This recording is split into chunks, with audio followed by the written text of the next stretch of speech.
Hello planner lovelies, how are you guys? I'm doing well, and today I have my September monthly plan with me, and the kit is from Sunset Sticker Co. So really quick, I just hauled this not too long ago, and these are the left, like this section up here, with some date flags and a couple travel strips. This is this right top section. A few more full boxes, lots of just like holidays, bill dues, paydays, those kinds of things.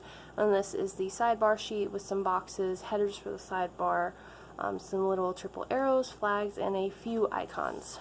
I think cats are cute.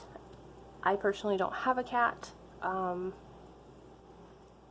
have a dog and a bird, so it's like I would definitely be tempting fate if I added a cat. But I think they're adorable, and I just think this picture is really adorable with the kitty laying at the window with the sunflowers. It's just so pretty to me. So this is a collab with the Plan With Me design group.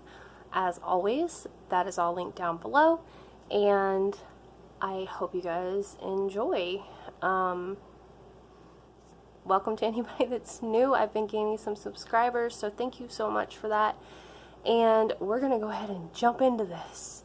So this is a pretty exciting month. My kids start school, and we have a concert, which I have been waiting for. It feels like forever, because we bought the tickets forever ago.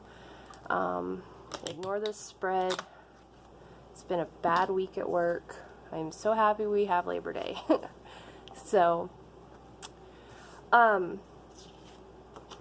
So we're going to go ahead and jump into the video, and I will talk to you guys again at the end. So, here we go.